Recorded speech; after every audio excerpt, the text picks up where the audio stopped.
আজকে বানাবো শাহি ডাল। তাহলে চলুন বানাতে শুরু করি। এখানে আমি আগে থেকেই মাছের মুড়ো ভেজে রেখেছি, ভেজে নিয়েছি মাছের মুড়োটা। এই দেখুন ভাজা চলছে। এখন মাছের মুড়োটা ভাজা হয়ে গেছে। এগুলো এবার একটা অন্য পাত্রে তুলে রেখে দেবো। আমি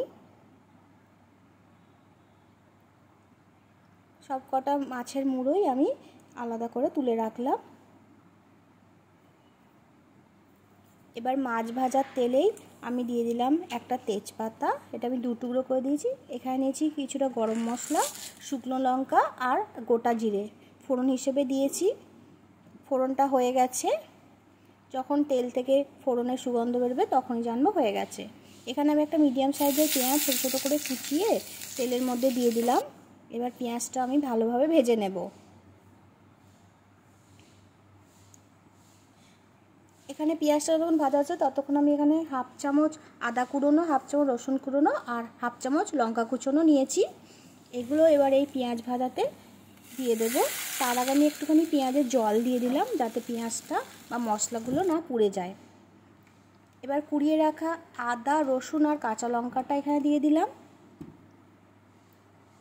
এবার এটা ভালোভাবে পেঁয়াজের সাথে মিশিয়ে নেব। আমি একটু নাড়াচাড়া করে নিয়ে এখানে আমি একটা মিডিয়াম সাইজের টমেটো, যেটা আমি বীজ বাদ দিয়ে কুচিয়ে নিয়েছি, এটাও দিয়ে দিলাম। এবার এখানে দিয়েছি স্বাদ মতো লবণ, দিয়ে দেবো কিছু গুঁড়ো মশলা। এখানে নিয়েছি 1 চামচ ধনে গুঁড়ো, হাফ চামচ হলুদ গুঁড়ো, 1 চামচ জিরে গুঁড়ো।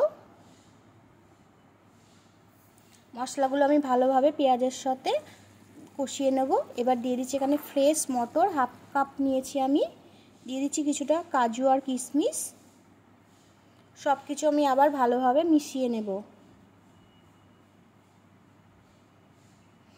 আগে থেকে ভেজে রাখা মাছের মুড়োগুলো আমি টুকরো করে নিয়েছি। এইগুলো এবার এই মশলার মধ্যে দিয়ে দেব। মশলা থেকে তেল ছেড়ে এসছে। এই সময় মাছের মুড়োগুলোর মধ্যে দিয়ে দিলাম। মাছের মুড়োর সাথে মশলাটা ভালোভাবে কষিয়ে নেব। ভালোভাবে কষানো হয়ে গেছে।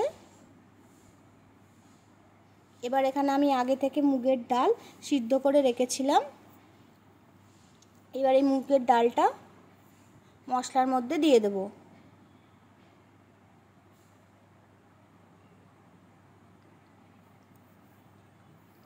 মশলার সাথে ডালটা ভালোভাবে কষিয়ে নেব। ভালোভাবে মিশিয়ে দিলাম। ফুটে আসা পর্যন্ত অপেক্ষা করলাম। দিয়ে দিচ্ছি স্বাদ মতো চিনি, দিয়ে দেবো হাফ চামচ কাসুরি মেথি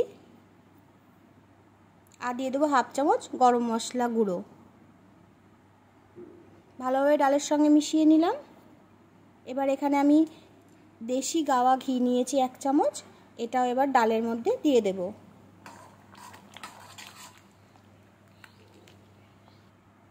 উপর থেকে কিছুটা ধনেপাতা কুচনো দিয়ে দিলাম। তৈরি হয়ে গেল আমার শাহি ডাল। এটা খেতে খুবই ভালো হয়। ভাত, রুটি, পরোটা, লুচি সবার সাথেই এটা যায়। একবার বানিয়ে দেখুন, আশা করি আপনাদের সবারই এটা ভালো লাগবে। ভিডিও যদি ভালো লেগে থাকে তাহলে অবশ্যই লাইক, শেয়ার এবং কমেন্ট করতে ভুলবেন না। এবং পরবর্তী কী বিষয়ে ভিডিও দেখতে চান সেটা আমায় কমেন্ট করে জানান।